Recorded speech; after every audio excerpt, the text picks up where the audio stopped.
Culto do Lar do dia 23 de maio de 2021.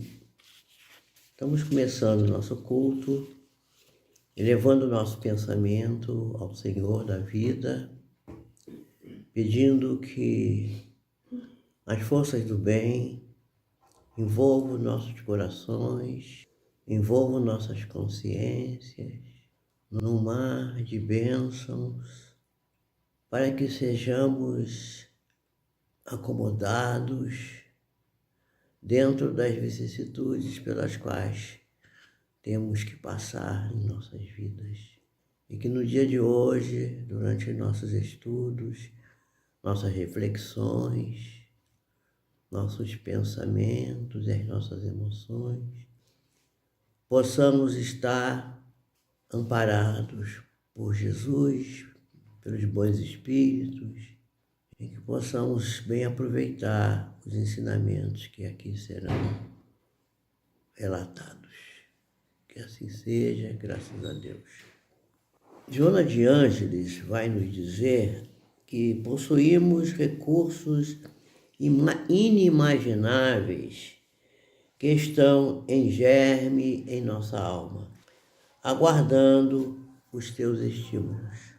Por enquanto, sintonizas com as províncias de sombra por onde transitaste e já deverias ter te libertado da sua presença. E vês que outra, descobres toda a força que jaz em ti, aguardando.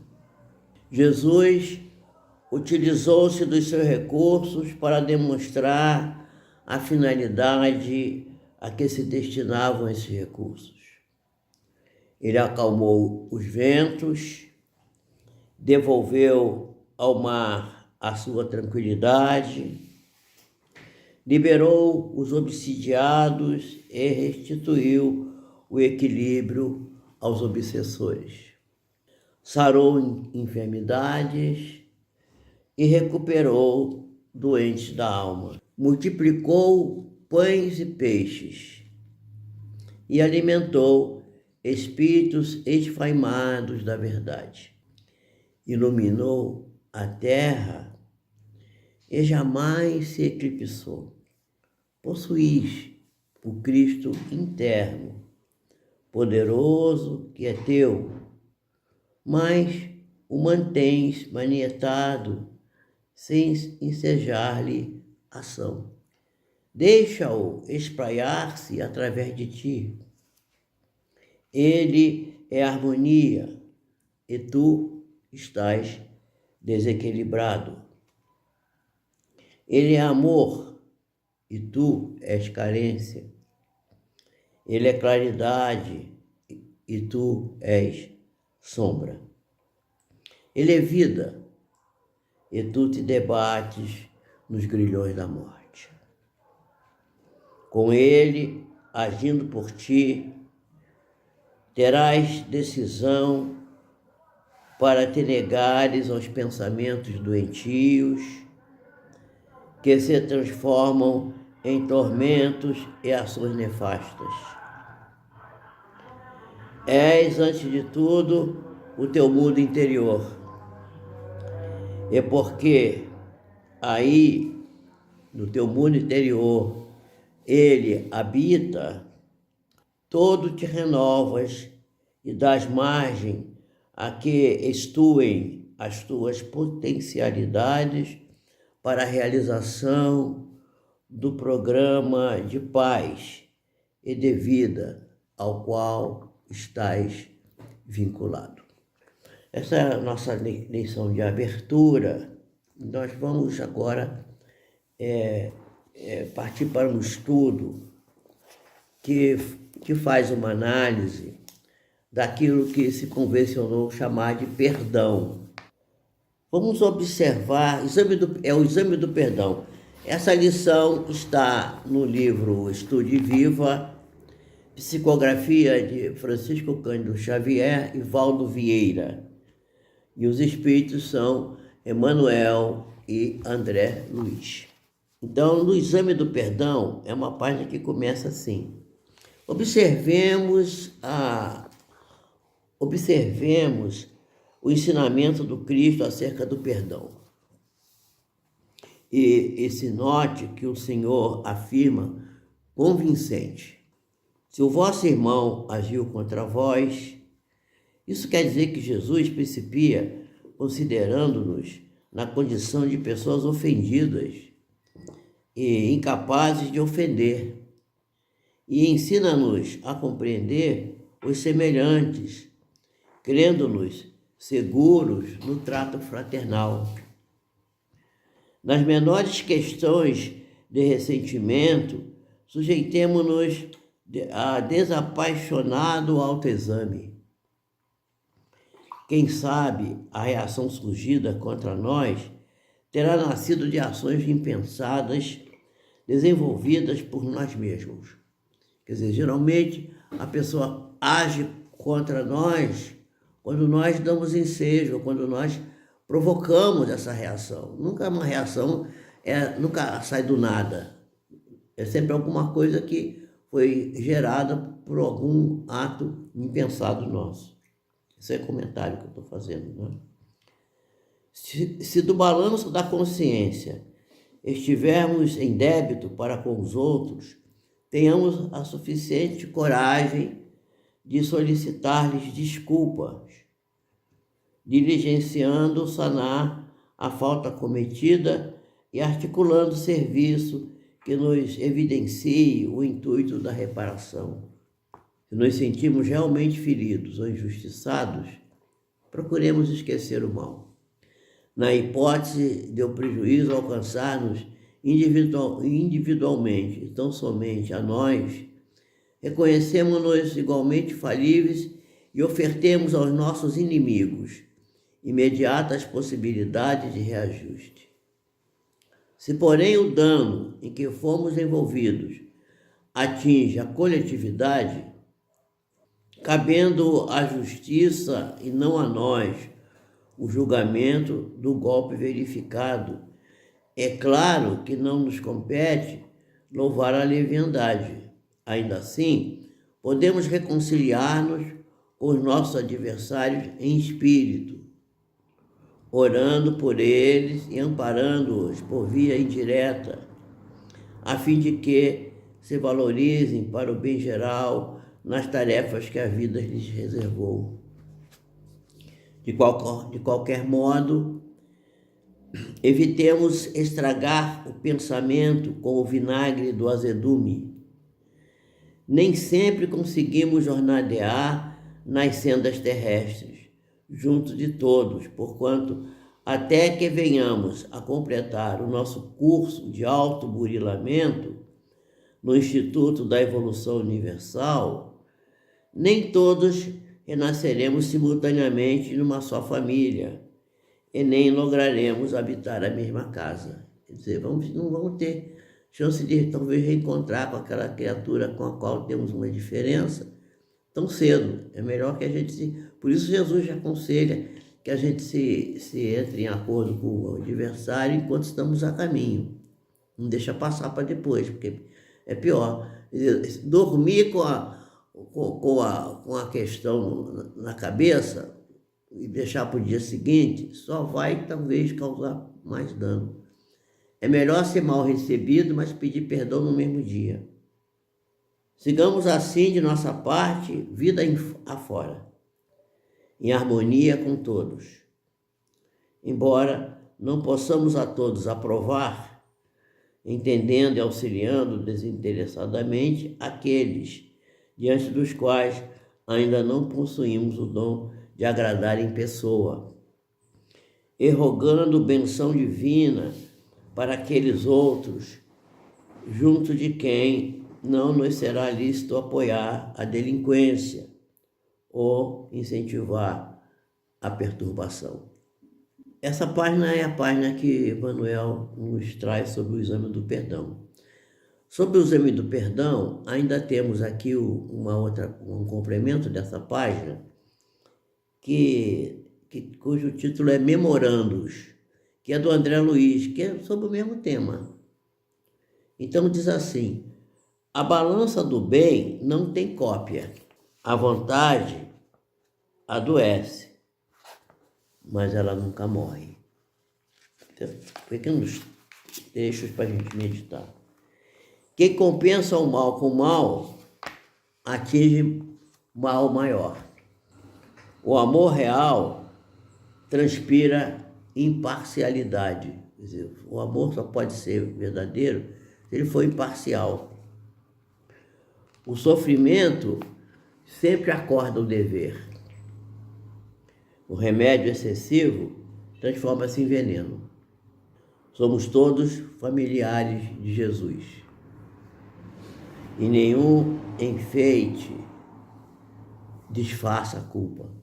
Você pode fazer alguma coisa contra alguém. É muito comum de estar num consultório, por exemplo, um cliente, ele já aconteceu várias vezes. Ele está nervoso, está mal resolvido, vai, cria uma briga, faz uma confusão danada. Aí quando volta na outra consulta, vem com um presentinho para te dar, uma lembrancinha. Normalmente quando traz uma lembrancinha, a pessoa está se sentindo culpada, quer enfeitar a situação para disfarçar a culpa. Mas a culpa continua, o enfeite não resolve o problema da culpa. Nenhum enfeite disfarça a culpa, diz André Luiz. A vida não cansa o coração humilde. Quer dizer, o coração que é humilde nunca está cansado. Pode ser o excesso de trabalho, com o jeito que for, está sempre disposto. A humildade nos confere, o que nos dá cansaço é a nossa arrogância, nossa autoestima exagerada, né? Nossa autoavaliação exacerbada, nosso orgulho, nossa arrogância é que nos leva a sentir às vezes cansaço. Toda convicção, toda fé, toda crença merece respeito. Só a consciência tranquila pode dar um sono calmo. Quando a gente tem um sono agitado, em geral a gente está com alguma coisa pesando na nossa contabilidade interna. Emoções e ideias não existem a sós. A emoção e a ideia estão sempre juntas. Quando você tem uma emoção, você tem uma ideia. Quando às vezes você tem uma ideia, você tem sempre uma emoção. Quer dizer, a emoção e a ideia estão sempre juntos, sempre acompanhadas, sempre funcionando juntas. O tempo não desfigura a beleza espiritual. Quem conquistou a beleza espiritual pode passar o tempo do jeito que passar, ele vai continuar belo e bonito. Por isso que a beleza interna é tão importante, porque a pessoa que tem a beleza do interior, dentro do seu coração, nunca fica velha, está sempre jovem. Veja o exemplo do Divaldo Franco, está sempre jovem, tem 90 e tantos anos, continua jovem. A mediunidade, na essência, é cooperação mútua. Toda vez que você tem uma cooperação com uma pessoa, que você coopera com alguém, alguém coopera com você, em que há uma permuta de cooperação entre criaturas, isso é mediunidade. Mediunidade é isso. Você ser o médium da vida, está sempre procurando cooperar com o outro. Para o cristão não existem dores alheias, porque as dores da coletividade pertencem a ele mesmo. Aliás, Jung, nesse livro O Eu Desconhecido, vai dizer que a sociedade comete grandes erros, mas todos nós somos culpados. Porque se a humanidade é feita de homens, e se os homens cometem coisas erradas, se nós somos seres humanos como eles são, nós também somos culpados. Porque podemos não ter a parcela de culpa maior, porque não fomos nós que iniciamos a ação, mas pelo fato de pertencermos ao mesmo grupo, também estamos implicados naquilo. E a gente tem sempre a mania de transferir para o outro o problema. O problema é sempre o outro é que é o culpado da questão, não é? E a gente não vê aqui. Aí, a Rosa ontem falou disso, né? Ela falou, primeiro ela falou, eu não concordo com isso, tal, acho que atrasou e tal, mas depois ela falou assim, mas quem botou essas pessoas aí fomos nós mesmos. Ela assumiu, ela também a culpa. Eu não participei, mas nós somos todos parte. Todos nós temos responsabilidade por aquilo que está acontecendo. Não adianta a pessoa. E isso é um dos motivos pelos quais, às vezes, o nosso sono fica perturbado. Porque a gente sabe que a gente não fez ou não está fazendo aquilo que talvez nosso eu, a nossa maneira de ser, nossa convicção interna nos manda fazer. É do erro que nasce a correção. Sem erro não há correção. E lábios, isso aqui é para mim, vigilantes, não alardeiam vantagens. As pessoas que têm a sua boca vigilante, ela não fica dizendo que ela fez isso, fez aquilo, que ela conseguiu isso, que ela conseguiu aquilo, que ela nunca alardeando vantagem. Essa aqui é para mim. Eu preciso aprender isso.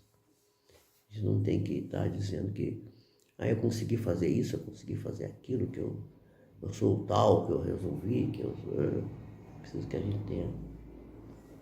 Por exemplo, hoje eu fui receber um elogio agora ali no mercado. Encontrei aquele professor antiguinho, que é aqui de Mendes, como é o nome dele?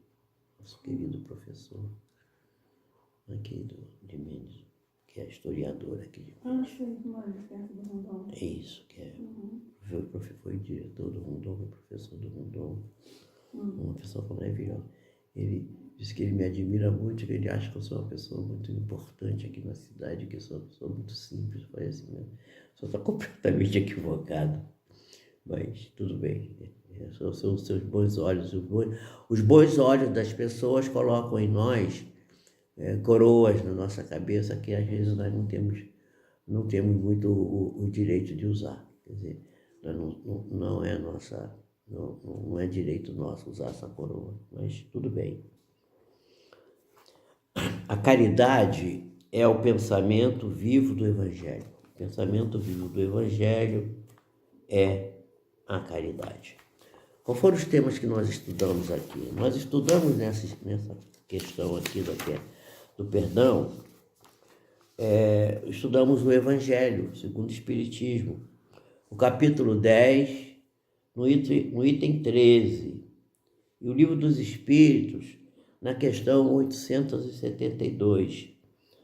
O que estudamos? Estudamos o aprendizado evolutivo, estudamos o balanço de consciência que devemos fazer, estudamos Jesus e o perdão e estudamos na esfera das ações humanas o problema da harmonia e a reconciliação. Vamos dar uma olhadinha rápida no capítulo 10, no item 13, né? Capítulo 10, item 13. Bem-aventurados os que são misericordiosos. Bem-aventurados os que são misericordiosos. Esse é o capítulo. Vamos ver o que diz o item 13. O item 13 diz assim: atire-lhe a primeira pedra aquele que estiver isento de pecado, disse Jesus. Essa sentença faz da indulgência um dever para todos, para nós outros. Porque ninguém há que não necessite para si próprio de indulgência. Ela nos ensina que não devemos julgar com mais severidade os outros do que a nós, do que nos julgamos a nós mesmos. Quer dizer, nós temos que julgar a nós mesmos com mais rigor, com mais energia do que julgar aos demais, né? Nem condenar em outros aquilo de que nós nos absolvemos a nós próprios. Antes de profligarmos a alguém, quer dizer, antes da gente acusar alguém de uma falta, vejamos se a mesma censura que fazemos a essa outra pessoa não pode ser feita contra nós mesmos. Será que aquilo que eu critico no outro não é uma coisa que eu próprio também faço? Toda hora a gente faz isso. O reproche lançado à conduta das outras pessoas pode obedecer a dois motivos. Primeiro, pode ser para reprimir o mal.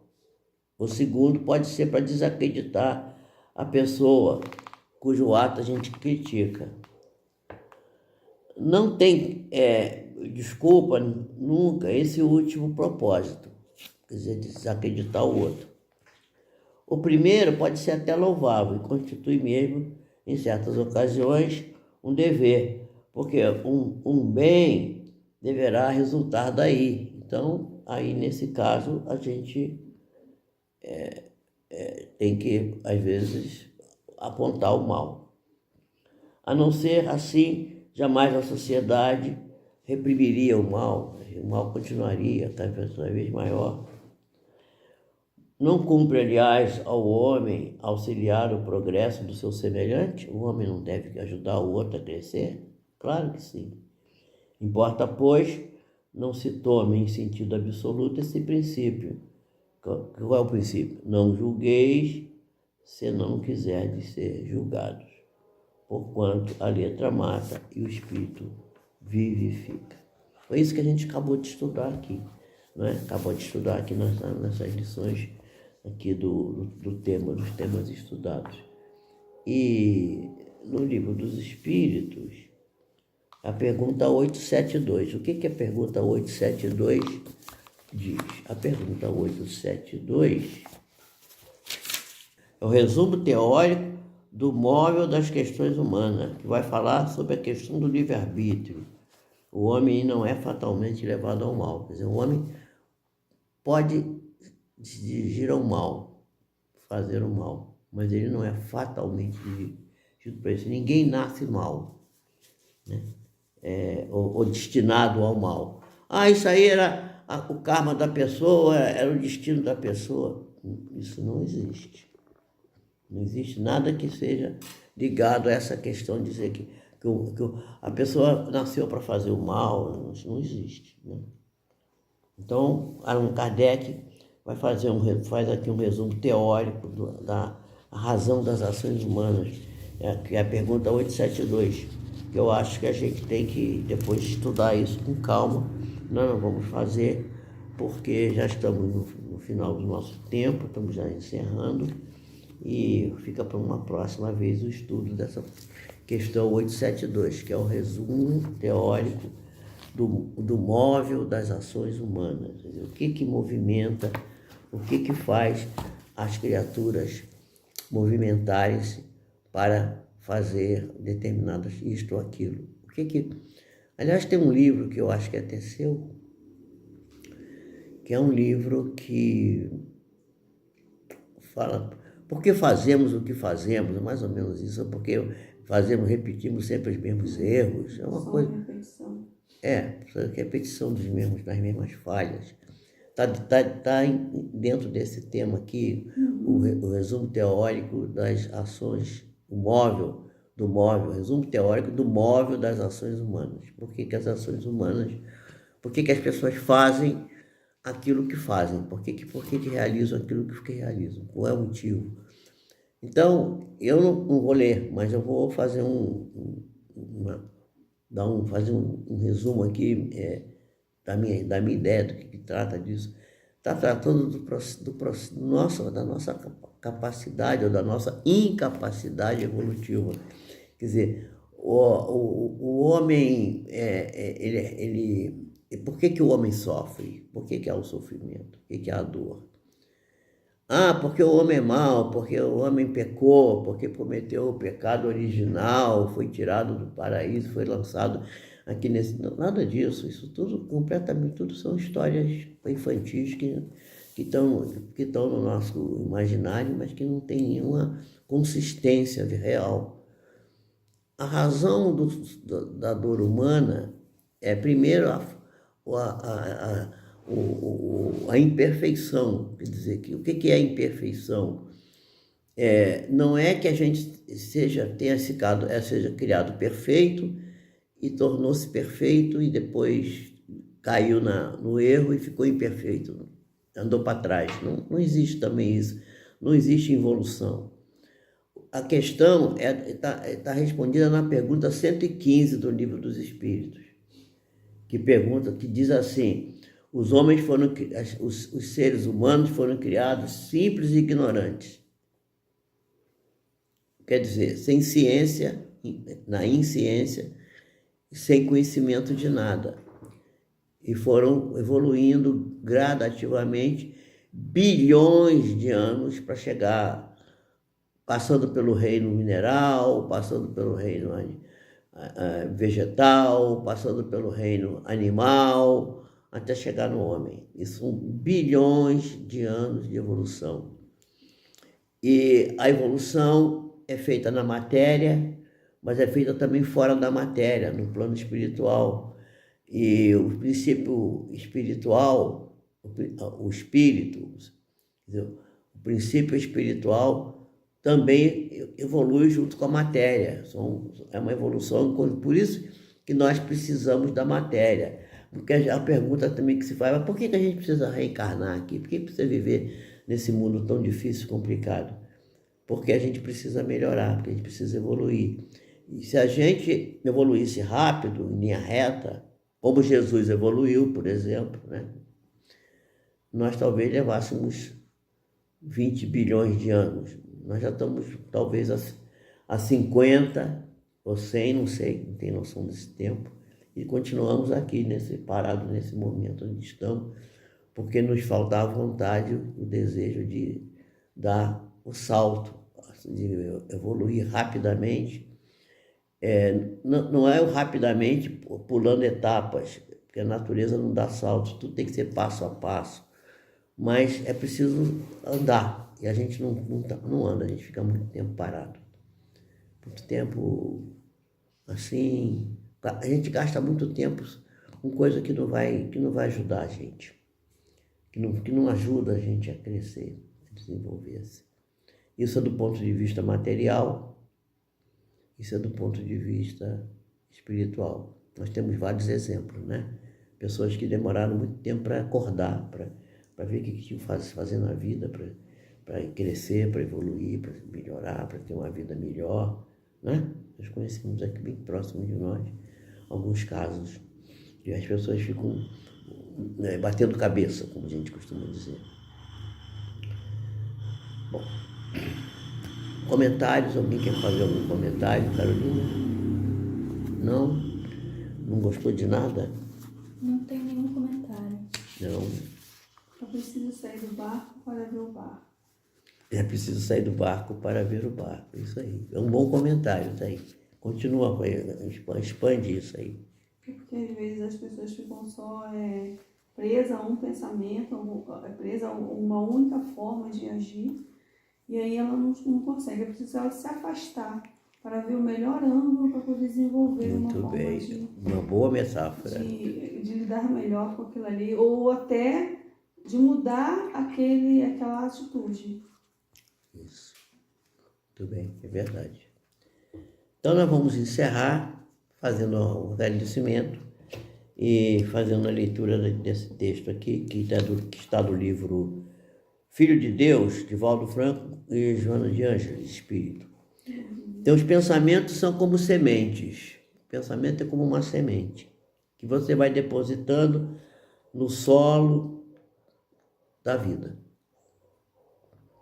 Vai produzir sempre de acordo com a qualidade que você dá a ele, a qualidade que seja peculiar. E não ocorre nenhuma alteração, porque a correspondência é perfeita entre a causa e o efeito. Quer dizer, semente boa vai dar uma árvore boa, e a árvore boa dá fruto bom, e a árvore má vai dar fruto ruim. A árvore boa, o fruto mau não é produzido pela árvore boa, nem o fruto bom é produzido pela árvore má. E a árvore depende da semente. Então, o pensamento, que é a nossa sementinha que nós lançamos, ele terá que ser bom para poder produzir árvore boa. Conforme o nosso desejo, o nosso anelo, o nosso projeto, dos nossos pensamentos, né? A vida vai te devolver em forma de acontecimentos, sensações e emoções. Você vai ter de acordo com aquilo que você plantou. Os positivos, os pensamentos positivos, estimulantes, estimuladores, enriquecedores, vão nos enriquecer e vão manifestar em todos os setores existenciais. Os negativos, aqueles que são deprimentes, que vão entorpecendo-nos o ânimo, tornando-nos amargos, nervosos, interferindo no nosso comportamento. É preciso que nós liberemos-nos dos pensamentos doentios e aqueles que são perniciosos, que nós acalentamos num passado recente. Eu estou dizendo no passado recente porque a gente sempre espera que agora a gente já não tenha mais esses pensamentos, né, ruins. Quanto até pouco tempo cultivávamos, não é isso? Deixa-te livre, preparando a terra generosa dos sentimentos, a terra dos sentimentos, para que os otimistas, os pensamentos bons, otimistas, ativos, se expressem no perfeito bem que está em Deus. Mantenha aqueles que revelam amor, e você vai se sentir envolvido por incessantes ondas de ternura e de afeto. Planta o amor, lança o amor na terra, e o amor vai te repletar de mais amor. Conserva os que são de paz, e toda a harmonia da vida ressoará no teu íntimo. Preserva os teus, aqueles que objetivam a saúde, e você vai se sentir forte, pleno, mesmo que de vez em quando, né, alguma vez você tenha alguma debilidade, você sinta alguma coisa, mas que não afeta de maneira muito grande o conjunto. Pensa na prosperidade, pensa em crescer, em ser melhor, em transformar a sua vida numa coisa sempre mais útil. Pensa na abundância, né? Mas não só dos valores materiais. Pensa também na abundância, pensa no progresso, pensa na prosperidade do ponto de vista espiritual. Os demais bens de Deus são necessários para a nossa vida e são essenciais à vida porque são para a eternidade. Pensa e viverás consoante a onda que você emite. Deus seja louvado, Jesus de Nazaré nos abençoe. Maria, Mãe de Jesus, lança o seu manto amoroso e bom sobre as nossas doenças, curando-nos, recuperando nossa saúde e fazendo com que possamos ser plenos de vida e de atividade. Que a misericórdia de Deus abençoe os corações de todos nós que aqui nos encontramos, encarnados e desencarnados. Que assim seja.